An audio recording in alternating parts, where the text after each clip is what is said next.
माटी कहे कुम्हार से, तू क्यों रोंदे मोय।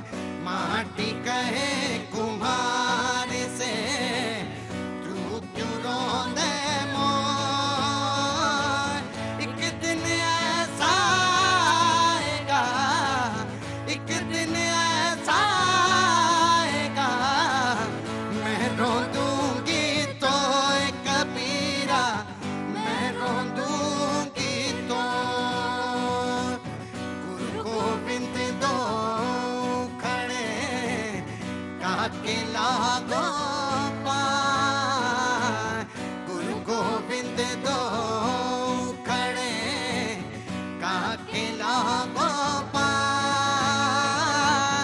बलिहारी गुरु आपनो, बलिहारी गुरु आपनो, गोविंद दियो बताए कबीरा, गोविंद दियो बताए।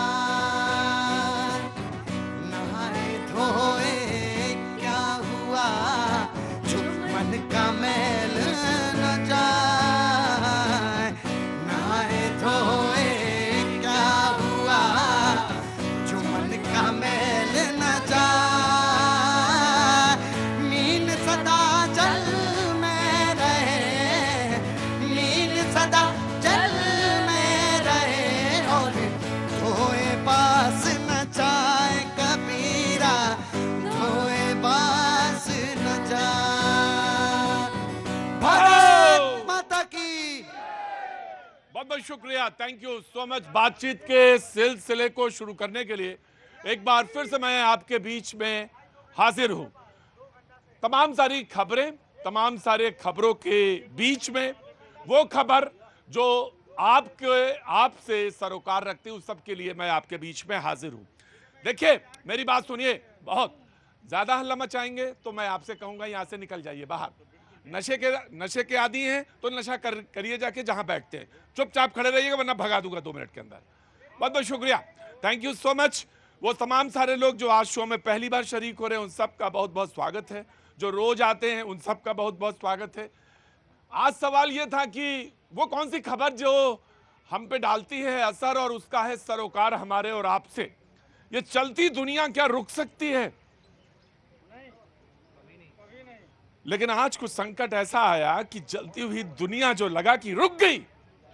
और वो जो आईटी आउटेज कहते हैं, आउटेज मतलब ये हुआ कि ब्लैकआउट, जैसे अंधेरा हो गया सब कुछ। तो आईटी आउटेज मतलब कि हम आपकी दुनिया में आईटी जो है, इंफॉर्मेशन टेक्नोलॉजी, वो जो एक इंफॉर्मेशन इधर से उधर आपके बीच में आदान प्रदान होता है, वो जिससे कि तमाम सारे हवाई जहाज, ट्रेन, हॉस्पिटल और क्या क्या नहीं आज की दुनिया में हमारे आपके सबके बीच में, वो जो टेलीविजन सेट है जिसपे आप मुझे देख रहे हैं, वो तो आ रहा है, हिंदुस्तान में तो आ रहा है। लेकिन कुछ जगह ऐसा हुआ लंदन में कि वो गायब हो गया, और एकदम से गायब हो गया। लोगों ने कहा ये क्या हुआ, ये चलती दुनिया में ये कैसे हो गया, ये संभव है क्या? और दुनिया में माना गया कि इससे बड़ा संकट अभी तक नहीं देखा कि जब आईटी आउटेज, आउटेज शब्द का मैंने आपको मतलब बताया कि पूरी तरह से ब्लैकआउट हो जाना, मेल फंक्शन, माइक्रोसॉफ्ट में कमी, और उससे पूरी दुनिया में हड़कंप मच गया। जो जहां था वो वहीं रह गया। और इस समय अगर आप एयरपोर्ट पे जाएं तो इतनी अफरा तफरी है। रेलवे स्टेशन, लंदन की बात करें, ऑस्ट्रेलिया, 30 मुल्क इसकी चपेट में आए। 30 मुल्क जनाब, 30 कंट्रीज, ऑस्ट्रेलिया से लेकर अमेरिका, लंदन, यूरोप में तमाम सारे मुल्क, और भारत भी प्रभावित हुआ। मुंबई, दिल्ली, बैंगलोर, हैदराबाद, ये वो जगह। लेकिन हाँ, सरकार ने कहा कि उतना प्रभाव यहां देश में नहीं हुआ जितना और जगह हुआ, लेकिन हुआ। और इसी मुद्दे पे बात करने के लिए शुरुआत में हम लोगों को जोड़ेंगे। और ये देखिए साहब, तकनीक और तकनीक का कमाल, और हमारा उस पर इतना आश्रित होना, या आश्रित हुए लोग कि एक समय लगा कि दुनिया कैसे रुक गई। और इसी पे बातचीत करेंगे। संजय सूरी जी लंदन से हमारे साथ जुड़ रहे हैं, बहुत बहुत शुक्रिया, thank you so much. Priyanka Kandpal airport के अंदर हैं, वो हमारे साथ इस समय मौजूद हैं, बहुत बहुत शुक्रिया। दिल्ली से विवेक गुप्ता हमारे साथ मौजूद हैं, बहुत बहुत शुक्रिया। संजय सूरी साहब लंदन से मौजूद हैं। सबसे पहले मैं संजय जी से बात करूंगा। संजय जी, तमाम सारे लोग इस शो को देखते हैं और हम फुटपाथ पे शो करते हैं।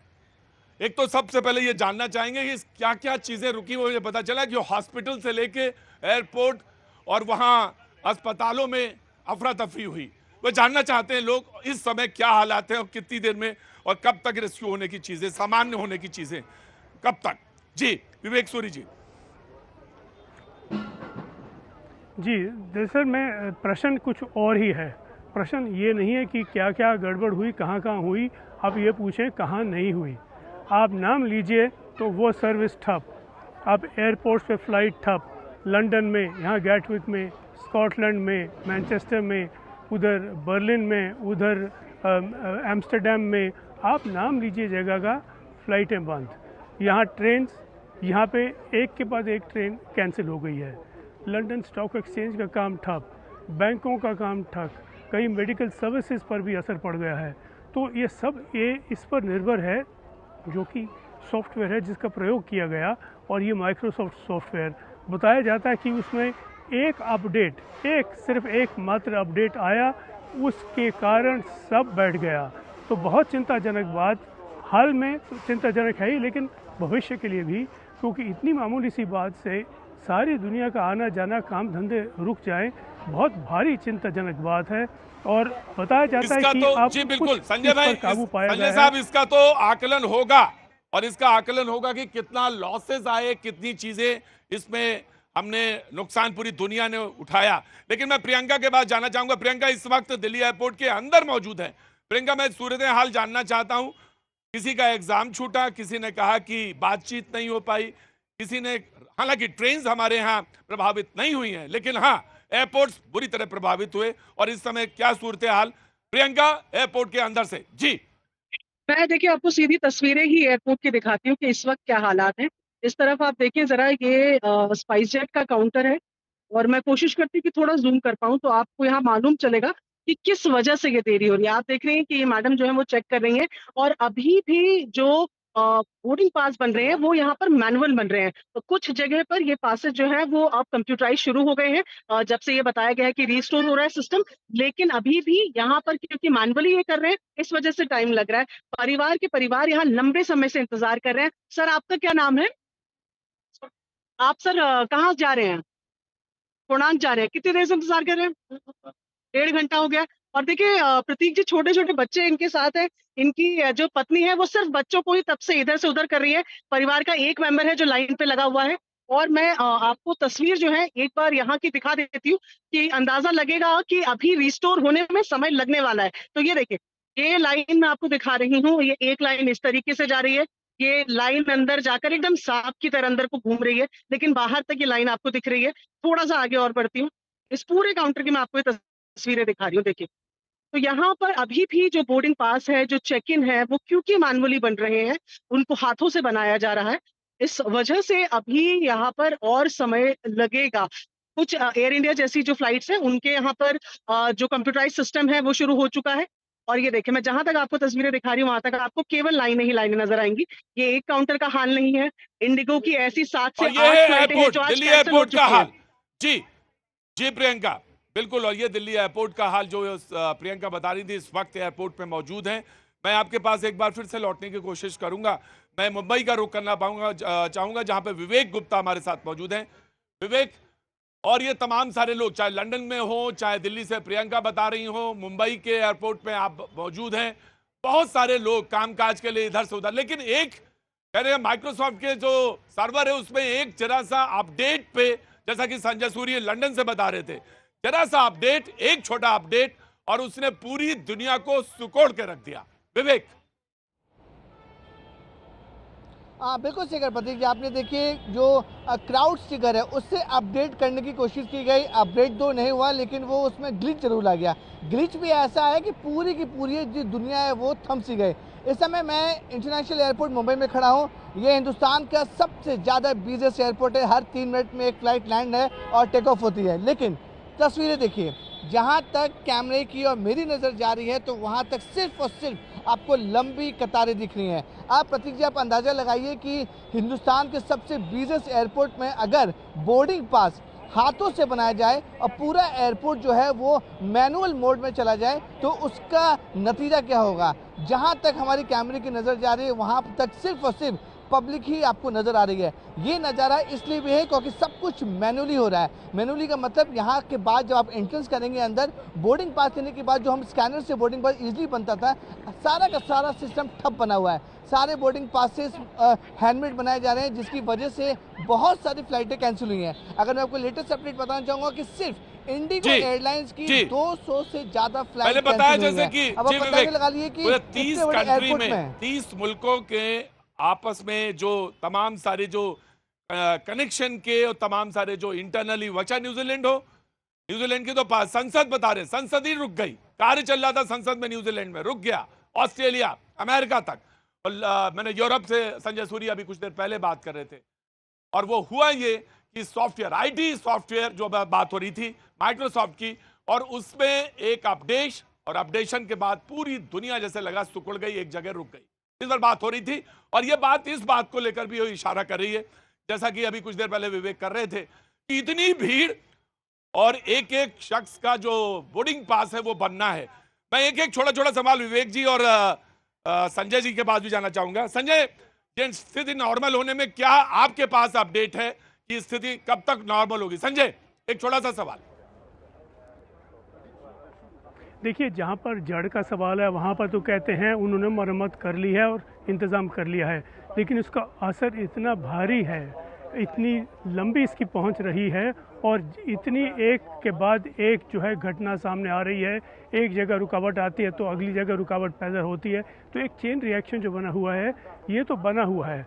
इसको संभालने में और इसको ठीक करने में घंटों क्या कई दिन लग जाएंगे, क्योंकि जहाँ पर फ़्लाइटें कैंसिल हुई हैं दूसरी फ़्लाइटों का इंतज़ाम करना पड़ेगा, लोगों को जाना पड़ेगा, और आगे सारा शेड्यूल जो है ऊपर नीचे हो गया है। और ये सिर्फ फ़्लाइट्स की बात नहीं है, एयर ट्रैवल की बात नहीं है, हर क्षेत्र में जो है इसका लंबा असर पड़ेगा। शुक्रिया, बहुत बहुत शुक्रिया संजय जी। संजय सूरी लंदन से अपडेशन दे रहे थे। इसका प्रियंका, अभी एयरपोर्ट पे, दिल्ली एयरपोर्ट पे, एयरलाइंस के जहां पे आप मौजूद हैं एयरपोर्ट पे, वहां पे नॉर्मलसी या नॉर्मल स्थिति आने में क्या कह रही हैं उनके ऑफिसर्स, क्या कह रहे हैं, कितना समय और शेड्यूल में पहुंचने में? देखिए प्रतीक, जो मैं आपको बता रही थी, यहाँ की तस्वीरें दिखाते दिखाते आज जानकारी आपको देती हूँ कि एयर इंडिया वगैरह जो फ्लाइट्स हैं, कुछ ने अपना मैनुअल मोड जो है वो रोक दिया है। अब वो दोबारा से जो उनका प्रक्रिया है नॉर्मल, उस पर काम कर रहे हैं। लेकिन अगर बाकी फ्लाइट्स की बात करें तो अभी थोड़ा सा टाइम लगेगा, क्योंकि मैनुअल मोड से अभी काम चल रहा है, लेकिन धीरे धीरे रिस्टोरेशन हो रहा है। एयर इंडिया जैसी जो फ्लाइट्स हैं वो अभी प्रिंट करने लगी हैं बोर्डिंग पासेस को। अब आप कियोस्क में जाकर, जहां से आप खुद ही अपना बोर्डिंग पास निकाल लेते थे, वो मशीनें सुबह 11:15 बजे से बंद पड़ी थी, जब से ये जो क्लाउड सर्वर था उसकी दिक्कत थी। लेकिन अब वो खुल गए हैं। तो ऐसे में ये जो मैं आपको भीड़ दिखा रही हूँ, ये फिलहाल एयर इंडिया और जो स्पाइस जेट है, स्पाइस जेट की तरफ ये इंटरनेशनल और डोमेस्टिक दोनों ही फ्लाइटें हैं। और ऐसे में यहाँ पर आप देखें, मैं जो लगातार तस्वीरें दिखा रही हूँ, भीड़ जो है वो कम होने का नाम नहीं ले रही है। तकरीबन 2 घंटे से मेरी भी मौजूदगी ठीक इसी जगह पर है। पर क्योंकि मैं आपको जैसे बता रही हूँ कि मैनुअल हर एक की एंट्री करके जो पासेस हैं वो बनाए जाने हैं, इस वजह से लगातार समय लगता जा रहा है। और अभी ये समय और लगेगा जब तक कि रिस्टोरेशन पूरी तरीके से नहीं हो जाएगा, यानी कि मैनुअल मोड जब तक बंद होकर दोबारा से नॉर्मल कंप्यूटराइज प्रिंटिंग जो बोर्डिंग पासेस की जाती है वो नहीं होगी, तब तक ये भीड़ इसी तरीके से रहने वाली है। प्रतीक जी, मुझे लग रहा है कि तकरीबन 2-3 घंटे का समय शायद और लगेगा, और शायद आज रात के बाद जो स्थिति है वो थोड़ी बदल जाए और बहुत बहुत शुक्रिया, बहुत बहुत शुक्रिया, थैंक यू सो मच विवेक। आपका भी बहुत बहुत शुक्रिया। अमित दुबे हमारे साथ यहाँ पहुंच गए। अमित, मैं आपसे जानना चाह रहा हूँ, साइबर एक्सपर्ट हैं, ये कितना बड़ा अटैक था, और ये अटैक था या नहीं था, बहुत सारे लोग इस पर भी बात कर रहे हैं, और ये लोग जानना चाहते हैं कि ये हुआ क्या एकदम से, जैसे ब्लैकआउट होता है अगर बात करें तो ये ब्लैकआउट, जैसे ग्लोबल आउटेज का उन्होंने कहा कि जैसे ब्लैकआउट हो गया, ये है क्या, और इसको नॉर्मलसी आने में कितना समय और? यदि आप जो गाइडलाइन आई है उससे देखेंगे तो क्लाउड स्ट्राइक की एक वल्नरेबिलिटी आइडेंटिफाई की है। एक फाइल है जो एक्स्ट्रा डाउनलोड हो गई थी, उसको डिलीट करना है तो ये रिकवर हो जाता है, इतना सा फिक्स है, बस इतना काम था। हाँ, लेकिन अब सवाल ये है कि माइक्रोसॉफ्ट तो बहुत बड़ी कंपनी है, यदि कोई पैच अपडेट आता है, वो कहते हैं क्लाउड स्ट्राइक की गलती, उन्होंने एक पैच ऐसा दिया, हमने अपडेट किया और ये सारी प्रॉब्लम शुरू हो गई। कोई भी पैच अपडेट बिना टेस्ट किए होता नहीं है, क्योंकि आप 150 देशों की बात कर रहे हो, हर जगह फैले हुए हो, पहले वो लोकली टेस्ट होता है, फिर रियल एनवायरनमेंट में टेस्ट होता है, 4-5 बार टेस्ट होकर ही कोई पैच अपडेट होता है। तो यदि ये टेक्निकल कमजोरी नहीं थी तो प्रोसेस की कमजोरी थी। गलती तो माइक्रोसॉफ्ट की थी, क्योंकि इससे $1 ट्रिलियन का नुकसान हुआ पूरे। मैं अभी इसी पे बात कर रहा था, कितना बड़ा लॉस हुआ होगा। इतना ह्यूज लॉस है, आप देखो हर स्टॉक एक्सचेंज में भी। बिल्कुल हर इंडस्ट्री इंपैक्ट कर गई है, हेल्थ केयर इंडस्ट्री इंपैक्ट कर गई है, हॉस्पिटल एनएचएस नहीं चल पा रहा है, एयरपोर्ट को आपने देख लिया हाल, रेलवे इंपैक्ट किया है, लॉजिस्टिक्स इंडस्ट्री इंपैक्ट किया है, ट्रांसपोर्ट एक्सपोर्ट इंपोर्ट इंपैक्ट कर गया। आप सोचिए कि हर घंटे हम कितना नुकसान झेल रहे थे ग्लोबली। तो माइक्रोसॉफ्ट से इस बात से पल्ला झाड़ ले कि नहीं ये तो क्लाउड स्टैक की गलती है। अरे भाई, माइक्रोसॉफ्ट एक इतनी बड़ी कंपनी है, इतने प्रोसेसेस यूज करती है, ऐसी गलती कैसे हो सकती है कि आप। और दूसरी चीज मैं एक और बात बता दूं कि जो ये क्लाउड प्लेटफॉर्म होता है ये डिस्ट्रीब्यूटेड होता है, ये एक सर्वर नहीं है या कोई एक जगह का डेटा सेंटर नहीं है, ये कम से कम 125 देशों में फैला हुआ है। अब आप ये बताइए कि यदि कोई क्लाउड पे जाता है डेटा सेंटर से तो इसलिए जाता है कि वो कभी डाउन नहीं होगा, क्योंकि वो एजाइल है, क्योंकि वो अपने आप को बढ़ा लेगा, कम कर लेगा, जैसी जरूरत होगी वैसे फाइन ट्यून कर लेगा। कोई भी अटैक क्लाउड पर इतना आसान नहीं होता। क्लाउड बंद हुआ है, वो भी एक साथ इतने देशों का, तो कोई लोगों को, बहुत सारे लोगों को अभी स्थिति समझ में नहीं आई या बहुत सारे लोग समझे नहीं, लेकिन सच तो ये है कि ये इतना बड़ी घटना थी जिसने पूरी दुनिया को हिला के रख दिया। ये मेरे दृष्टि से ये एक टेररिस्ट अटैक टाइप की चीज है। आप ये बताइए मुझे कि आईटी की दुनिया से आप जुड़े हुए हैं, ये इसको अगर आप एनालिसिस करें और पिछले 20 साल या 25 साल के समय के डेटा के हिसाब से, तो ये कितना बड़ा घटना है। जब से मैं हूं इंडस्ट्री में इतना बड़ा इंसिडेंट कभी हुआ ही नहीं, कभी नहीं हुआ। ग्लोबली इतने देशों का एक साथ, मैं तो 30 मुल्क गिन रहा था, लेकिन हो सकता है ज्यादा अफेक्टेड, बहुत ज्यादा अफेक्टेड, क्योंकि कई सारी चीजें आ रही हैं अभी धीरे धीरे खुल के आ रही हैं। अभी हमने सिर्फ वो इंडस्ट्रीज देखी हैं जहां पर इम्पैक्ट है, दिख रहा है, विजिबल है, एयरपोर्ट फटाक से पहुंच गए आप, कई सारे छोटे छोटे बिजनेसमैन इम्पैक्ट कर गए। तो वो तो पहुंच ही नहीं रहा, वो तो सोच रहे थे शायद हमारे सिस्टम में कुछ गड़बड़ है, वो तो भी माइक्रोसॉफ्ट को ब्लेम भी नहीं कर पाए। और पर्सनल लॉसेस तो छोड़ ही दीजिए, किसी का एग्जाम कल था, जम्मू कश्मीर में जा रहा था LLB का, नहीं जा पाया और पहुंचना संभव ही नहीं है, और आप एक्सेस करना चाह रहे हैं तो एक्सेस नहीं हो रहा। तो ये बहुत सारी चीजें समस्या आई है। नुकसान अलग है, रेपुटेशन का नुकसान अलग है, कैरियर लोगों के दाव पे लग जाते हैं। तो अभी हम माइक्रोसॉफ्ट को इतना भरोसे की कंपनी समझते हैं, अब वो भरोसा टूट गया है। वो भरोसा कि भाई ये कभी भी इसमें भी कुछ हो सकता है। एक तरफ सिस्टम को रिस्टोर होना होगा, एक तरफ भरोसे को रिस्टोर करना। बहुत बहुत शुक्रिया, थैंक यू सो मच। और दूसरी बात, जो दूसरी खबर थी सबसे बड़ी, और आज मैं तो आप लोगों से बात ही नहीं कर पाया, ना बातचीत कर पाया, मैं उस पर आऊंगा, बिल्कुल आऊंगा। आप सारे लोगों से जो मेहमान हैं मैं उनसे भी बात करूंगा। और बात हो रही थी कि भरोसे को रिस्टोर करने की, तो जिनके पास आदमी अक्सर जाता है जब भरोसा टूटता है, और वो जाता है भक्ति की तरफ और धर्म की तरफ, लेकिन जब वहां भी चीजें थोड़ा डामाडोल हो जाएं तो फिर कहां जाए, किस दरवाजे पे जाए। मैं बात कर रहा था हाथरस की। आज उत्तर प्रदेश की राज्यपाल ने एक बात कही और बड़ी महत्वपूर्ण बात कही उन्होंने। वो उस बात को मैं कहना चाहूंगी कि हाथरस की घटना के बाद उन्होंने कहा कि यूपी की राज्यपाल जो है आनंदीबेन पटेल, उनका बयान है कि चरण रज के चक्कर में, पैरों की जो रज है, चरण रज के चक्कर में इतना बड़ा हादसा हो गया। इस तरह के अंधविश्वास में लोगों को नहीं पड़ना चाहिए था। अखाड़ा परिषद जो है सबसे बड़ी सर्वोच्च संस्था जो है, महामंडलेश्वर है, उसमें अखाड़ा है, 13 अखाड़ा है, उसकी उन्होंने कहा कि हम एक्शन लेंगे। और उन्होंने 100 लगभग महामंडलेश्वर और साधु संतों को नोटिस भी दिया। अगस्त तक उन्होंने कहा कि उस पर जवाब दीजिए, क्योंकि वैसे अगर जवाब नहीं देंगे तो हम आपको जो कुंभ मेला है उसमें आपकी एंट्री पर भी हम जवाबदेही होगी, बंदिश होगी। तो सवाल यह कि हम जाते हैं विश्वास के लिए, और वहां पे अगर कहीं अंधविश्वास भरोसा जा रहा है या परोसा जा रहा है तो एक बड़ा सवाल है। इसी पे बात करेंगे। और हमारे साथ जो लोग मौजूद हैं, साध्वी विश्वरूपा जी, बहुत बहुत स्वागत है। कृष्णा शर्मा जी धर्माचार्य हैं, बहुत बहुत शुक्रिया। पंडित राजकुमार शास्त्री जी धर्माचार्य, बहुत बहुत शुक्रिया। मुफ्ती शमूम कासमी साहब, चेयरमैन है उत्तराखंड मदरसा एजुकेशन बोर्ड के, बहुत बहुत शुक्रिया, thank you so much. Amit Dubey ji को आपने सुना अभी कुछ देर पहले, थैंक यू सो मच। और आज तो मुझे लगता है कि तुम सुनो, बोलो ना, क्या कहते हो? हाँ, आज तो तुम सुनो बस जी, बैठ के बातचीत को कभी कभी सुनना भी चाहिए। जी, कहाँ से आना हुआ आपका? नागपुर महाराष्ट्र। नागपुर महाराष्ट्र से। तो कैसे आई यहाँ पे? यहाँ पे अमरनाथ यात्रा के लिए जा रहे हैं। तो इससे बढ़िया सवाल नहीं हो सकता। जी जी जी जी, इससे बढ़िया सवाल नहीं हो सकता। मैं राजकुमार शास्त्री जी को खड़ा करना चाहूंगा। शास्त्री जी, स्वागत है आपका भी। महाराज, आपका भी बहुत बहुत स्वागत है। मैं जानना चाहता हूं, अखाड़ा परिषद ने कहा है कि, और उन्होंने नोटिस जारी किया है, मैं उसी पर सवाल करना चाहता हूं। और यह बात सही है कि अंधविश्वास कहीं अगर परोसा जा रहा है या अंधविश्वास जैसी बातें हो रही हैं और जो शास्त्र सम्मत भी नहीं है, कुछ ऐसी बातें भी हो रही हैं, तो उन पर रोक लगनी चाहिए और सख्त कार्रवाई होनी चाहिए। जी देखिए, वेद का एक मंत्र है, ओम भूरिदा भूरिदेहिनो मादभ्रम भूरया भर भूरिधेदिंद्र दित्ससे। देखो, एक बात आपको ध्यान रखना होगा कि अंधविश्वास कोई चीज़ नहीं होती है, विश्वास होता ही अंधा है, भक्ति अंधी होती है।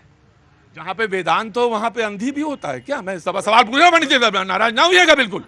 आप तो वेदांती हैं, और जब कोई वेदांती है तो क्या वहां अंधा भी हो सकता है कोई? क्या ये मैं जानना चाहता हूं। वो तो चक्षु को खोलने वाले हैं। देखिए, तीन बातें हैं, एक भक्ति है, एक ज्ञान है और एक वैराग्य है। और इन तीनों को, भक्ति, ज्ञान और वैराग्य, तीनों को जोड़ने वाला विश्वास है। और लेकिन यहाँ पर मैं एक बात, जो हाथरस की घटना घटी, उसमें मैं ये बात अवश्य कहता हूँ कि अखाड़ा परिषद ने बहुत विलंब कर दिया। इससे पहले एक्शन उनको लेना चाहिए, क्योंकि ये अनऑथराइज्ड बाबा हैं। ये देश ऋषियों का देश है, ये बाबाओं का देश नहीं है। वही सिर्फ नहीं है, बाकी भी बहुत सारे हैं। इस देश दृष्टि तो खुली रखिए शास्त्री जी। देखिए, इस देश का इतना बड़ा जो नाम हुआ, ये यहाँ के ऋषियों और तपस्वियों के कारण हुआ। लेकिन अब मैं आपको ये आश्वस्त करना चाह रहा हूँ कि आगे से ऐसी घटना नहीं घटेंगी, क्योंकि मंदिर प्रकोष्ठ का निर्माण हो चुका है। और जो भी बाबा अब कथा करने के लिए इस प्रकार से आएंगे, उनको सबसे पहले मंदिर प्रकोष्ठ से अनुमति लेनी पड़ेगी। मंदिर प्रकोष्ठ की अनुमति के बगैर आयोजक भी ऐसे बड़े आयोजन नहीं कर पाएंगे, और वो बाबा भी व्यास गद्दी पर नहीं बैठ पाएंगे। सवाल यह है कि भक्त और अंधविश्वास, बाबा और उनके पास जाने का, कहां से आना हुआ भैया आपका? सर यही नोएडा में रहता हूँ। क्या काम करते हैं? मार्केटिंग मैनेजर हूँ एक प्राइवेट फर्म में। जी, आपका जाना होता है कभी सत्संग में या कुछ? देखो, सारे लोग ऐसे हैं, मैं बिल्कुल नहीं मानना चाहता, अधिकांश सब बेहतर। जीवन की शिक्षा कहीं ना कहीं से भी मिले, वो खिड़की खुली रखनी चाहिए, जीवन की शिक्षा मिले। लेकिन आपका उस हाथरस की घटना, चर्चा और शास्त्री जी का बयान, उस पर क्या आपका? सर अभी आपने बोला भक्ति में चक्षु खुलती है, तो वो चक्षु पुस्तकों के माध्यम से बहुत बढ़िया खुलती है। और चूंकि मैं एक ब्राह्मण परिवार से हूँ, तो पुस्तकों से लगाव है, तो भक्ति कुछ जानने की इच्छा होती है, तो पुस्तकों को खोल लेता हूँ और देख लेता हूँ। बाबा जाते हैं एक, लेकिन आप तो हैं आत्म प्रज्ञ, नहीं आपके प्रज्ञ माने आपके अंदर तो वो चक्षु हैं, आपने तो खोल ली किताब। लेकिन हमारे यहाँ तो गुरु की महिमा है, तो गुरु के बगैर तो आदमी तरता नहीं है। लेकिन अब गुरु ही वाला पता चला कि कहने लगे चरण रज लो आके, और चरण रज के चक्कर में कहने लगे अब जो हुआ वो हुआ। वो तो वो कह रहे हैं, वो बयान देखिए, जो हुआ वो हुआ। तो ये कैसे, कौन जिम्मेदारी लेगा? कहां से आना हुआ भैया? उरई से। उरई से, हाँ बुंदेलखंड से है। बुंदेलखंड का आदमी तो बहुत पका हुआ आदमी होता है। बताइए आप कैसे हैं? बढ़िया है। अच्छा, बोलना है कुछ? हाँ, बोलना ये है कि जो भी बाबा अपने देश में ये बोलता है कि भगवान से ऊपर उसकी पूजा करो, ऐसे बाबाओं के ऊपर जितने भी मंदिर वगैरह जो वास्तव में है, हाँ। उनको एक्शन लेना चाहिए एक्शन। ऐसा कोई मतलब एक अथॉरिटी होनी चाहिए, संगठन बने, मतलब हिंदू धर्म का, जो कि ऐसी बाबाओं पे नजर रखे जो जनमानस। अखाड़ा परिषद की ये जो बात है, वो उसको लोगों ने कहा, इस पर भी एक रिएक्शन है कि उस पर जरूर एक्शन होना चाहिए। जी, कहां से आना हुआ साहब? पंचकुला हरियाणा से हैं आप। जी, क्या नाम है साहब आपका? नीरज गोयल। नीरज गोयल जी, क्या काम करते हैं साहब? सर मेरा बिजनेस है किराने का। किराने का, बहुत अच्छा है। और फिर आप मुझे बताइए कि आप कुछ रिएक्ट करना चाहेंगे या फिर सुनना चाहेंगे? सर मैं भी कई सालों से कई संस्थाओं से जुड़ा रहा हूँ। मैंने एक चीज़ देखी है कि हमें किसी के पीछे नहीं लगना चाहिए कोई भी, क्योंकि हिंदुस्तान है, यहाँ चमत्कार को बहुत जल्दी लोग प्रणाम करते हैं। कोई भी बाबा बैठ जाएगा पेड़ के नीचे, वो कुछ भी आपका भूत या भविष्य बता देगा, तो हम उसको मानना शुरू कर देते हैं। मैं भी इन चीज़ों से गुजरा हूँ। मैंने एक चीज़ महसूस की है कि सत्यता, ईमानदारी, सब कुछ हमारे अंदर है, ज्ञान हमारे अंदर है। जो भी धर्म है, जो भी जाति है, ये हमें ये सिखाती है ईमानदारी से चलो। अच्छा, ये बताइए, हाँ मैं उनसे तो पूछूंगा, तो बाद में पूछूंगा। आपको पता चल जाता कि आडंबर ये है या ये सत्यता है? ये पता चल जाता है? जी सर, योग हमें थोड़ा ज्यादा समझाते हैं, आप ऐसे करो आपका भला होगा, आप ऐसे करो आप ऐसा करो। तो कहीं ना कहीं लगता है ये हमें बना रहे हैं। रुको, मैं बाबा नहीं हूं। तो आडंबर से बचना चाहिए। क्या नाम बताया आपने? नीरज गोयल जी कहते हैं आडंबर से बचना चाहिए। लेकिन यही सवाल है कि आडंबर को ओढ़े बिना या आडंबर दिखाए बिना चमत्कार की परिभाषा शुरू ही नहीं होती। चमत्कार की परिभाषा वहीं से शुरू होती है कि चमत्कार को पहले प्रणाम करो। और ये सब जगह है, ये सिर्फ बात यहाँ ही हिंदू या सनातन की बात करें ये नहीं, तो उधर भी है सब जगह। कहीं तो ये है कि बगैर चमत्कार के ऑथेंटिसिटी ही नहीं स्टैब्लिश होती है, तो आप वो संत की श्रेणी में ही नहीं आएंगे जब तक चमत्कार ना हो। बहरहाल मैंने आप तो एक लाइन बोली थी, आप तो वेदांती हैं, या जो वेदांत है वो तो इस बात को मानता ही नहीं, वो तो कहता है चक्षु की बात, वो तीसरे नेत्र के खुलने की बात कहता है या ज्ञान की बात कहता है। कहां से आना हुआ साहब? जी जम्मू से। जम्मू से। क्या नाम है साहब? कई प्रदेश हो गए इधर से उधर तक। क्या नाम है साहब? आदित्य जैन। आदित्य जैन। क्या काम करते हैं साहब? जी मैं घबराइए नहीं, सवाल नहीं पूछेंगे, आगे आ जाइए। हाँ जी। जॉब करता हूँ सर। जॉब करते हैं? क्या काम करते हैं? मैं सरकारी नौकरी में हूँ। सरकारी नौकरी में। तो बोल पाएंगे कि नहीं बोल पाएंगे? कोशिश करूंगा कि नहीं कोशिश कोई, देखिए जबरदस्ती नहीं वहां पे पैर छुआ रहे हैं कि आप मेरे पैर छुइए, ऐसा कुछ नहीं है। आपको अगर मन है तो बोलिए। आपको लगता है कि चरण की बात है, आडंबर की बात है, अंधविश्वास की बात है, घर में सफाई की जरूरत है, आंखें खोलने की जरूरत है, तो बोलिए, वरना तो नमस्कार है ये सबका। एक्चुअली मेरा मानना ये है कि जब इंसान अपनी निजी परेशानियों से ग्रस्त होता है तो ही वो इन बाबाओं की तरफ रुख करता है।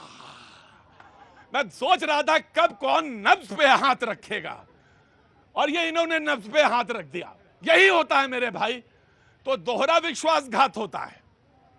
कहीं की बात करो, मैं किसी एक पर्टिकुलर रिलीजन की बात ही नहीं कर रहा, ना मेरा कभी मकसद रहा कि इधर के उधर के तोते लड़ाए जाएं। इधर मुसलमान खड़ा कर दो, इधर हिंदू खड़ा कर दो, तोते लड़ा लो और उसके बाद डिबेट खत्म। ना ना ना, ना मैं आ ही नहीं पाऊंगा, मुझे रोज यहीं आना है, रोज यहीं गड्ढा खोदना है। तो दोहरा विश्वासघात होता है, दोहरा विश्वासघात होता है गासू साहब।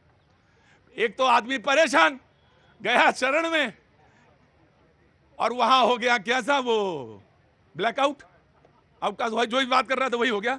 जी नमस्ते। जी खड़े हुए। जी साध्वी जी बोलिए। सवाल नहीं, सवाल यही है कि दोषी कौन है, कितना बड़ा दोषी है। जो ये जो आडंबर है उस पर अखाड़ा परिषद का बयान है। अखाड़ा परिषद ने कहा मैं तो बैन करने वाला हूं। 100 महामंडलेश्वर और साधु संतों को चिट्ठी लिखी है।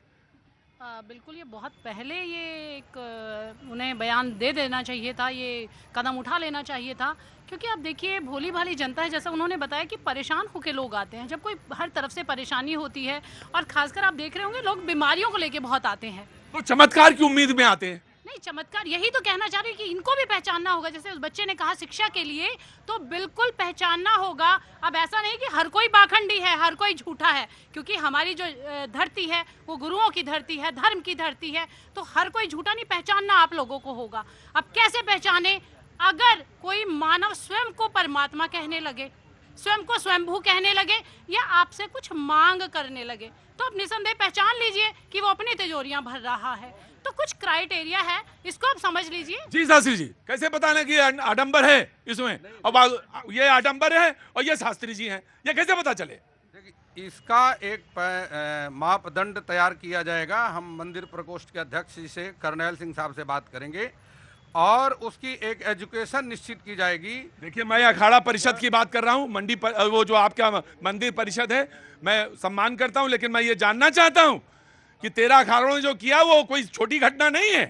देखिए, अखाड़ा परिषद में भी कई कमियां हैं। पैसा लेकर के महामंडलेश्वर घोषित करते हैं। अखाड़ा मंडल को, अखाड़ा जो बने हुए हैं 13 अखाड़े, उनको पहले आपने अपने आप में सुधार करना होगा। ऐसे कई बाबा हैं जिनको उन्होंने महामंडलेश्वर की उपाधि दी है, लेकिन वो उतने एजुकेटेड नहीं है। लेकिन मंदिर प्रकोष्ठ ने इस पर अपना सख्त नियम बना दिया है। उसके एक एजुकेशन मापदंड निश्चित किया गया है। उससे कम एजुकेटेड व्यक्ति आ करके और इस प्रकार से जो व्यास गद्दी पर बैठकर चमत्कार करके प्रलोभन देते हैं। आज देखिए, समाज को 2 व्यक्ति वर्गला रहे हैं, एक तो बाबा और दूसरे राजनेता। अच्छा जोड़ा है आपने, एक बाबा और दूसरे राजनेता, और तीसरा जो संवाहक हैं, जो इधर से उधर पहुंचा रहे हैं, पत्रकार, वो भी जोड़ लीजिए। हाँ जी, बिल्कुल आपने सही नहीं मैं हाँ, वो मीडिया, वो तो मुझे मालूम था कोई कहने वाला है अभी थोड़ी देर में, इसलिए मैंने अपने आप को पहले ही गाली दे ली। जी, मुझे मालूम था कोई कहने वाला अभी थोड़ी देर में, तो मैंने खुद ही कह लिया। जी नमस्ते। नमन जी भैया, कहाँ से? ये तो वो इसी को बचाया करो बस। हाँ जी, कहाँ से आना हुआ? मैं द्वारका दिल्ली से आया हूँ। हाँ जी बोलिए, क्या नाम है? धन्यवाद देने आया हूँ। किस बात का? कोई कार्य नहीं किया मैंने ऐसा? मैंने काफी लोगों को भेजा है आपके पास, हाँ। और आपसे काफी सपोर्ट मिला है। ऐसे ऐसे लोगों को भेजा है जो बिल्कुल निसहारा, और आपके पास भेजा मैंने और उसको मदद मिल गया, इसलिए मैं धन्यवाद। पता नहीं ये कौन सा चमत्कार है, मुझे नहीं मालूम। आपने कहाँ भेजा, किसको भेजा और कौन सा किसको लाभ मिल गया? BLK कपूर में ऑलरेडी एडमिट था, कैंसर का पेशेंट था। भैया जय हो, बस भैया ज्यादा ना बात करा करो इसकी। जी नमस्ते, कहाँ से आना हुआ? मध्य प्रदेश। मध्य प्रदेश। आपको देखा है मैंने यहाँ पे शो में, कई बार आए। जी क्या काम करते हैं सर? मैं यहीं पे जॉब करता हूँ। जॉब करता, कुछ बोलना चाहते हैं? चमत्कार, आडंबर, साधु, संत, निर्मल, छाया, गंगा, जल, कुछ भी, किसी में कोई शब्द, इतने शब्द दे दिए मैंने। अब इसमें किसी पे बोलना चाहे आप बोलिए, लेकिन हो कैसे? हाथ बढ़ा गया, रुको अभी तक टाइम निकल गया। जी मैं आरंभ। जी सबसे पहले तो यहाँ मैं बताना चाहूँगी, पहले हमारे ये भाई कह रहे थे हम ब्राह्मण हैं, हम पढ़े लिखे हैं, ब्राह्मण हम भी हैं भाई। उसके अलावा यहाँ पे ज्ञान बहुत बड़ी चीज होती है जी, और इसके साथ ही यहाँ पर आडंबर की जहाँ तक बात कहूंगी तो पहली बात तो ये है, गुरु बनाओ जानकर, पानी पियो छान कर। वाह क्या है बात ना? है। अब ये यहाँ पर सबको जो है समझना चाहिए कि आप जिस गुरु को मान रहे हो वो खुद कैसा है, और ये पैरों की रज उनके लेने की क्या जरूरत है? जब राधा रानी के रज लेते फिरते हैं आप, गुरु की मेरा विश्वास है, मैं जाता हूँ उनके पास। बिल्कुल बिल्कुल नहीं, मैं कह रहा हूँ मैं इसलिए रज लेता हूँ क्योंकि मुझे उनके पर विश्वास है, क्योंकि उनकी रज अगर मिल जाएगी तो मेरे जीवन में चमत्कार हो जाएगा, इसलिए गया था मैं। तो भाई ठीक है, वो रज लेके जो मर गए हैं, जो हॉस्पिटल में हैं, उनको जो है लगा दी जाए, पता लग जाएगा चमत्कार का। किस इस तरीके से जो उन्होंने बहुत सारे जो लोगों को बनाया है, इतने सारे जो उनके भक्त आए हैं, ये मैं तो कहूँगी अंधभक्त है। आप आंखें खोल के जो है भक्ति करिए, मगर ये एक बात भी बोलूंगी, कोई आपको घर से बुलाने नहीं जाता, आप खुद क्यों जाते हो? कहीं भंडारा चल रहा हो, ये नहीं पूछेंगे किस वजह से खिला रहे हो, कि आप मरे का खिला रहे हो या पितरों का खिला रहे हो, किसका खिला रहे हो। खाने पहुंच जाओगे, भीड़, पूरी भीड़ पहुंच जाती है, क्यों नहीं जाते? अब देखिए, खाने पे चर्चा नहीं करेंगे, वरना खाने की चर्चा करेंगे तो बड़ी दूर तक निकल जाएगी। खाने में तो बड़ी चर्चा है इस समय। जी मैं आया, मैं आपके पास ही आऊंगा। जी भैया कहाँ से आना हुआ? मैं गोंडा से हूँ। क्या नाम हो गया? विपिन मिश्रा। विपिन जी। जी हमारे बाबा जी हमसे कहते थे कि जब तक गुरु मिले ना साचा तब तक गुरु करे 10 पाचा। ये अवधी लैंग्वेज है, लेकिन सर हमारा कहने का मतलब है, अभी हमारे पंडित जी ने कहा कि एक स्टैंडर्ड होना चाहिए एजुकेशन का। ज्ञान का कोई स्टैंडर्ड नहीं होता है, कोई माध्यम नहीं होता, लेकिन जो हमारे धर्मगुरु हैं, जो हमारे पंडित हैं, जो हमारे पुरोहित हैं, उनका कार्य क्या है? जो हमारी पुरातन सनातन सभ्यता थी, उनका कार्य था सामाजिक उत्थान और समाज में अच्छे तरीके से सामाजिक समरसता को बनाने के लिए जो कार्य किया जा रहा था, उनके द्वारा समाज की कुरीतियों को खत्म करने के लिए जो प्रचार और जो प्रसार और लोगों में जो ज्ञान बच्चों से बढ़ाया जा रहा था, वो उस चीज के लिए मैं ये नहीं कहूंगा कि कभी भी किसी भी गुरु में जब तक वो, हाँ अगर वो स्वयं को भगवान ईश्वर कहने लगे तो वास्तव में वो गुरु। क्या नाम बताया आपने? विपिन मिश्रा। विपिन जी, मैं बुरा ना मानना, देखो अगर जब मैं तुम्हें कह रहा हूं तो मैं ही शामिल हूं, मैं काम दायित्व तो मैं अपना कर रहा हूं। ये अगर दुकान बड़ी ना करें, अपना शोरूम बड़ा ना करें, अपना शोरूम सजाए ना, अपना आभा मंडल बनाए ना, अपने पीछे 4-5 मोर पंख लगाए ना, तब तक तो आपका भी मन नहीं भी चलता है। नहीं, ऐसा नहीं है। तुमको मैं कही नहीं रहा भैया, तुमसे क्या मतलब है, तुम तो ज्ञानी आदमी हो। जब तक आभा मंडल बनाए ना, 4-5 मोर पंख लगाए ना, तब तक तो आप भी नहीं पिघलते हो। तो पहचाने कैसे गुरुजी कि ये आम दशहरी है या मलिहाबादी है? और यही बड़ा मुश्किल है, और यहीं पे होता। और इसलिए मैं कहूंगा अखाड़ा परिषद का दायित्व तो बड़ा है, और आप जैसे कह रहे हैं मंदिर समिति का, उनका दायित्व तो बड़ा है, संत समाज का दायित्व तो बड़ा है। ऐसा नहीं है कि अरे बड़े बड़े पूजनीय संत हैं, श्रद्धेय संत हैं, और उनको आने का समय यही है। आगे आना चाहिए और गाइड करना है। बहुत सारे लोग हैं, आपने बिल्कुल सही कहा कि हम तो परेशान हैं, हाल हैं, हमको लग रहा है कि मेरे जीवन में ये नहीं है, वो नहीं है, वो नहीं है। हमको आशा के साथ हम जा रहे हैं। जी प्रभु जी नमस्कार। जी प्रभु बोलिए। जय श्री राम। जय श्री राम। देखिए, कहा गया है कि संत जो होता है वो कभी ये नहीं कहता मैं संत हूँ। बाबा तुलसी के पास एक बार एक भक्त गया, उसने कहा महाराज आप बड़े संत हैं। तुलसीदास जी ने कानों को हाथ लगा लिया। तुलसीदास जी ने कहा जो कोई कहे संत हम चीना, तुलसीदास कान हाथ दे लीना। उन्होंने कहा मैं संत कैसे हो सकता हूँ? बोले संत कौन? बोले संत तो वो पृथ्वी है, कितना हम खोदते हैं, गंदा करते हैं, हमको खाने का अन्न देती है। संत तो वो वृक्ष है जिन पर हम डंडा मारते हैं, मीठा फल खाने को मिलता है। संत तो वो पेड़। महाराज मुझे ये बताइए गलती किसकी है? वहां पे जो गए वहां पे हो गया, मुझे तो सीधे सीधे ये बताइए। संत की परिभाषा ये नहीं वो कहे भगवान हूँ। जो लोग गए कि मैं मिट्टी उठा लेने से, माथे में लगा लेने से, खा लेने से, नल का पानी श्रद्धालु थे। देखिए महाराज जी वो बहुत श्रद्धालु थे, बहुत निर्मल। यहाँ देश की जनता बहुत सीधी सरल है, बहुत आसान है, बहुत आसान है। वो अपने दुखों से उन संतों पर, जैसे कहा हमारे आचार्य शास्त्री जी ने कि अखाड़ा परिषद और मंदिर प्रकोष्ठ ने ये निर्णय किया, आने वाले दिनों में देखिए संत की कोई जाति नहीं होती। मैं महाराज जी बताएं, ये बहुत आसान है, वो बहुत आसान से लोग हैं, बड़े सरल से लोग हैं। और मैं आ रहा हूं, कठिन बताएं क्या है हुजूर आली। वही जब तुलसी बाबा की ही बात कर रहे थे ना, कठिन वहां पे मैं बताता हूं, बाबा खुद ही लिख गए। वो लिखे कि संतों को कहां सीकरी सो काम, संत को राज सिंहासन से कोई काम नहीं होता। वो किनारे बैठा रहता अपनी कुड़ी, वो कोने में बैठा रहता चुपचाप। दिक्कत ये है, और यहीं से तमाम सारे जो मैंने कहा ना कि आभा मंडल बनाने की जरूरत पड़ जाती है, तमाम सारी चीजों की जरूरत पड़ती है। आप भी तो कुछ स्लोगन लिए हुए हैं, क्या है मेरी थ्योरी क्या है? नाम क्या है आपका? सर रजत। रजत, क्या है ये लिखा? सर ये ना उत्कृष्ट शांति से ना हम कुछ भी पा सकते हैं। इससे पा सकते हैं कुछ भी? उत्कृष्ट शांति से सर, उत्कृष्ट शांति मतलब टॉप लेवल की शांति से कुछ भी पा सकते हैं। टॉप लेवल की शांति से हम कुछ, ये तो ये बात सच है, पर ये पाए कैसे? तुम तो यार मेरे सही समय पे मिल गए एकदम, मेरे गुरु बन सकते हो तुम।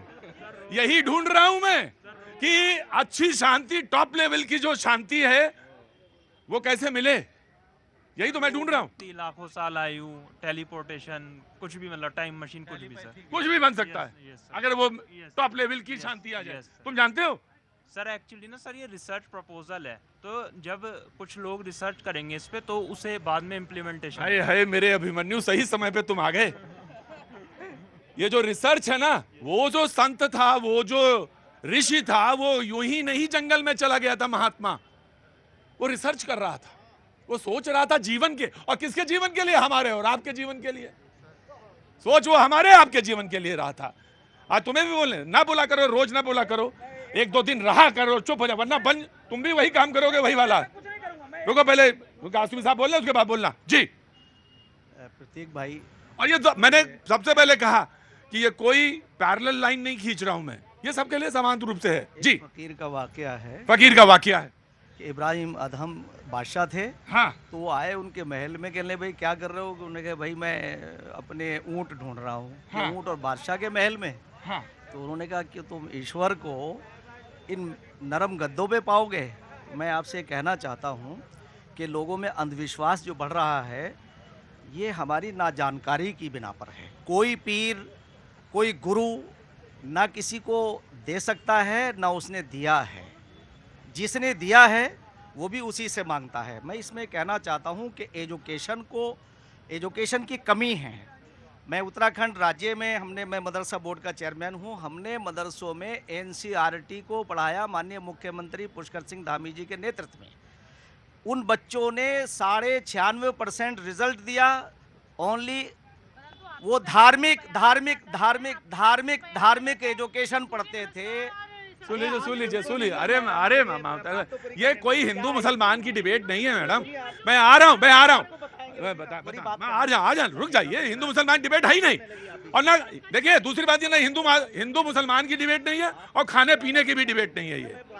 हाँ जी, बात तो मैं आऊंगा, दे दूंगा आपको। जो धार्मिक एजुकेशन पढ़ते थे, अब उसका नतीजा ये होगा जब वो एजुकेशन पढ़ेंगे, NCERT भी पढ़ेंगे, धर्म को भी पढ़ेंगे, मदरसे में पढ़ेंगे, खड़े होंगे, वो इंजीनियर डॉक्टर बनेंगे, वो किसी के बहकावे में नहीं आएंगे। अब ये क्या होता है, लोग अपने प्रोटेक्शन के लिए इन गुरुओं के पास जाते हैं और वो उनका मिसयूज करते हैं, और ख़ास तौर से हमारी बहनों का ज़्यादा मिसयूज होता है। तो मैं ये कहना चाहूँगा इस मौके पर, ये किसी धर्म की बात नहीं, तमाम बहनों को चाहिए कि किसी भी ऐसे अडंबराती आदमी के पास ना जाए, और ऐसा इंसान कभी भी ईश्वर का प्रिय नहीं हो सकता जो चमत्कार दिखा करके लोगों को गुमराह कर रहा हो।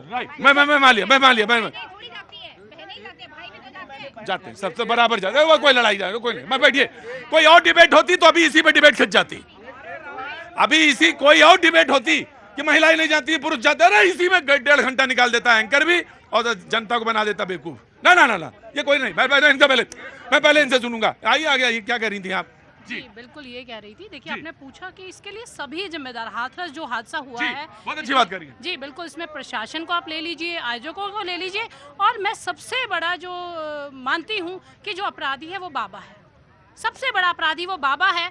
अभी बहुत सारे आपने देखे होंगे, अभी उपहार जब सिनेमा वाला कांड हुआ तो वो तो वहाँ पे नहीं था मालिक, पर उसके ऊपर जिम्मेदारी डाल दी। हमारे यहाँ मुंडका में एक बिल्डिंग जली, वहाँ पे काफ़ी लोगों की मृत्यु हुई, तो वो मालिक को लेके आए। तो जब जिसके लिए वो लोग आए हुए थे, तो क्या बाबा में इतना भी नहीं था, इतना भी मानवता नहीं थी कि वो रुक के देखते कि मेरे पीछे हो क्या रहा है? मैं आपकी बात से, आपके तर्क से सहमत हूँ। जी शास्त्री जी। जी मौलाना जी ने अभी कहा कि किसी गुरु में, किसी ऋषि में ऐसी सामर्थ्य नहीं है। मैं इनकी बात से सहमत नहीं हूँ। आधुनिक समय में यहाँ जो मौजूद है उसी के सामान्य तौर पे बात कही है। आज भी तपस्वी ऋषियों की कमी नहीं है। ये भारत भूमि में एक से एक तपस्वी हैं, लेकिन यह इसी कारण से वो पैरामीटर बनाया गया है क्योंकि जो डिग्री है वो व्यक्ति के ज्ञान को ही प्रकाशित करती है। जैसा वो विद्यार्थी ने कहा कि ज्ञान की कोई लिमिट नहीं है, यह नहीं है। जो आज सरकार डिग्री देती है वो ज्ञान के आधार पर ही डिग्री दी जाती है, इसलिए वो डिग्री जो निश्चित पैरामीटर किया गया है वो एकदम ठीक रहेगा और उसी कारण से इस प्रकार की दुर्घटनाओं से बचाव होगा। महाराज जी मैं एक चीज बात कह रहा हूँ कि आत्मदेव के कोई संतान नहीं थी, ऋषि की कृपा से ही उसको गोकर्ण की प्राप्ति हुई, और इस प्रकार के तमाम इतिहास में भरे पड़े हैं। जो भगवान की शक्ति है वही ऋषियों की शक्ति है। महाराज वो कह रहे थे कि अभी इस समय, मौजूदा समय में अगर आप लीड कर सकते हो तो आप लीड करो, चल के फिर बताओ, चल के ना आप लीड करो, आगे बढ़ो, हम सब लोग चलेंगे आपके पीछे शास्त्री जी। लेकिन ये मतलब वो तो हमें मालूम है, हमें वो पूरा मालूम है कि 8 वर्ष का वो बालक है, ओम त्र्यंबकम यजामहे, वो तो मुझे सब मालूम है। 8 वर्ष का ही तो थे वो मार्कंडे जी, 8 वर्ष के थे, वो तो मालूम है। लेकिन मैं ये कह रहा हूं कि अगर इस समय, आधुनिक समय में आप लीड करना चाहो तो लीड करो, हम चलेंगे आपके साथ झंडा लेके। क्या बोलना चाहते हो? रोज रोज बोलने की आदत है तुम्हें। आया सर, कासमी साहब आया। मैं ये बोलना चाहता हूं, मैं अपने देश की उस जनता को बताना चाहता हूं। बहुत सही, तुम भी सही जा रहे हो। अगर जिस दिन हम अपने ही ऋषियों के हमारे जो है, जो तुलसीदास जी ने रामायण लिखी हुई है, रामचरितमानस, बैठो जी। सर कबीर को जानना पड़ेगा तभी।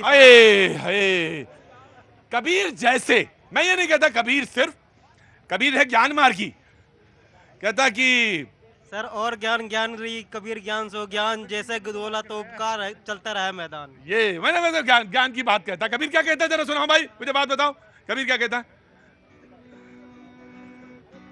शिवाणी बोलिए मन का पाखो और को शीतल करे, आप शीतल हो कबीरा, आप शीतल हो। माला फेरत जग गया, गया न मन का में। माला फेरत जग गया, गया न मन का में। कर का मन का डार दे, कर का मन का डार दे, और मन का फेर कबीरा। कबीर ये कहता है, कबीर है ज्ञान मार्गी, मतलब कई भक्त की कई शाखाएं हैं, प्रेम की भी है ना। से पूछना चाहता हूँ। किनसे? बहन से पूछना चाहता हूँ। अच्छा, हाँ पूछे। लाखों संत है इस धरती पे, हाँ सच्चा संत हम कैसे ढूंढे?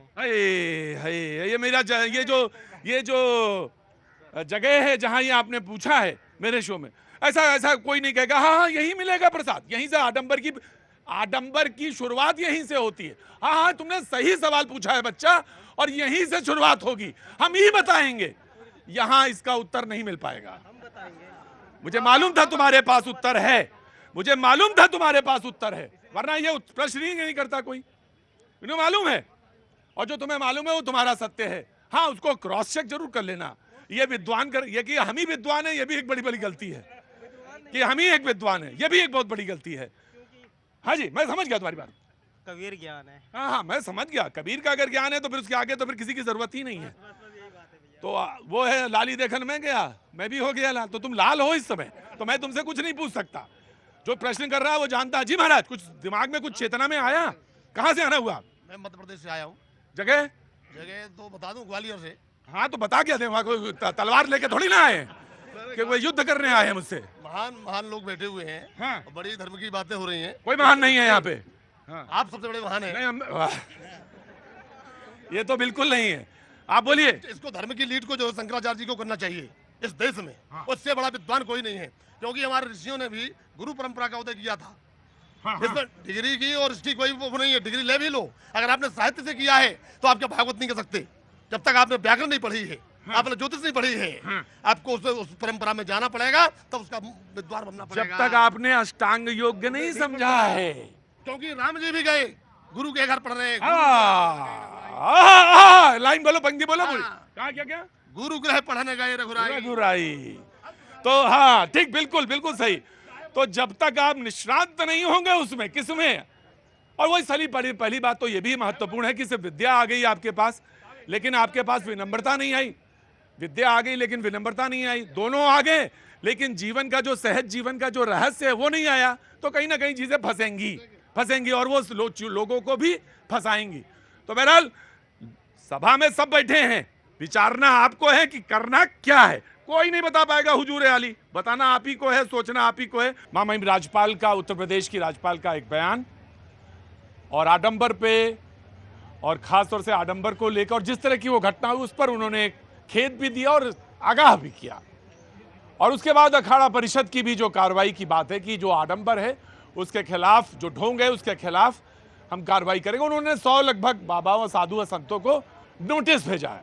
उसी पे बातचीत थी, बहस तो हो नहीं सकती, इस पर बातचीत है, जिसमें सहमति है, जो बातचीत है उसी पर बातचीत हो रही है। एक आपने बोला कि मैं आपकी टिप्पणी ले लेता हूं पहले। जी, एक आपने बोला। जी देखिए, ये जो भारत देश है ये आस्थाओं का देश है जी। और यहाँ पर जो है आप ठीक है, इन बाबाओं से पहले भी और भी बाबा थे जो कई लोग आप जानते हैं जिनके ऊपर केस वेस चला, इसके बावजूद भी लोग जो है भक्त जो है कम नहीं हुए, और भी अलग अलग बाबा जो है आते गए, चमत्कार होते गए, लोग जो है इनको मानते गए। अगर हम ये कहें कि नहीं बाबा वगैरह ये सब, देखिए अच्छे अच्छे बाबा हैं, ऐसे हैं, कुछ हैं साधु संत जिनको माना जाता है, मगर ऐसे नहीं जो हाथ लेके ऐसे घूमते रहते हैं, आशीर्वाद देते फिरते हैं, जो अपने आप को भगवान बना ले, वो बाबा नहीं है। वो कभी साधु संत हो ही नहीं सकता जो अपनी पूजा खुद करवाए, पैसा लेके बड़ी बड़ी कथाएं करे और उसके बाद अपना आसन। मैं समझ गया जी। हाँ बोलो। और वो बाबा की मैं कह रहा हूँ, वो जो बाबा वहाँ हाथरस वाले कांड में वो बड़े नाम का जंतर तक बेचते थे, वो अपने लोगों को बैठा रखे थे वहाँ पर, जंतर भी बेच रहे थे, कैलेंडर बेच रहे थे, ये तो व्यापारी हैं। बहुत देर बाद एक क्लू ये भी आया। देखो भैया, अगर व्यापार करने गए हो तो फिर व्यापार करो ढंग से। मतलब बात सुन लो मेरी बात, बैठो। अगर व्यापार करने गए हो तो ढंग से व्यापार करो, और अगर साधु संतई करना है, महात्मा है, तो फिर महात्मा है, उसके गुण हैं, कुछ लक्षण हैं जो बताए गए हैं, शास्त्र, जो शास्त्र कहते हो, जो शास्त्र सम्मत है। तो या तो मैं समझ गया भैया, आप गुरु हैं, तो या तो उसके अनुरूप चलो फिर। और अगर बिजनेस है तो फिर बिजनेस में तो ये होता है घाटा और नुकसान, तो बिजनेस का तो नियम कुछ और होते हैं। जी जनाब यार। प्रतीक भाई, इससे इनकार नहीं किया जा सकता कि जो गुरु हैं, गुरु से ही तो हम सब कुछ सीखते हैं जी, मगर गुरु भी तो ऐसा होना चाहिए कि जो उसे सीधे रास्ते पे ले जाए, और लोगों को इतनी जानकारी होनी चाहिए आडंबरात में और गुरु के अच्छाई में, उसमें पहचान होनी चाहिए। और सबसे बड़ी चीज़ जो मैं कहना चाहता हूँ वो ये है कि आपको अपने ऊपर विश्वास होना चाहिए। मैं उन्नाव का जिक्र करूँगा, 2014 में वहाँ सोना निकल रहा था। देश के प्रधानमंत्री श्री नरेंद्र मोदी जी ने उस वक्त कहा कि ये आडंबरात है, बहुत सारे लोगों ने कहा था यहाँ सोना है, और खुदाई शुरू हो गई। तो इसलिए मैं आज प्रधानमंत्री श्री नरेंद्र मोदी जी को इसके लिए बधाई देता हूँ, तीसरी बार प्रधानमंत्री बने, और अंधविश्वास को खत्म करने के लिए हमारे प्रधानमंत्री ही पहल करेंगे। बहुत बहुत स्वागत है, लेकिन पहल वहां से होगी, फॉलो तो हमको करना पड़ेगा हुजूर आली, फॉलो तो करना पड़ेगा ना, कि हमको चीजें क्या हैं इसका ज्ञान रखना पड़ेगा। जी मैं आया, इधर से कुछ बोलना चाह रहे थे। जी इन सभी लोगों से पूछना चाहूँ। कहाँ से आना हुआ? मैं बिहार से हूँ। बोलो, ज्ञान की नगरी है, ज्ञान की भूमि है। अंध संध्या निर्मल जो समिति है उनका ये लोग सपोर्ट करते हैं। किसका?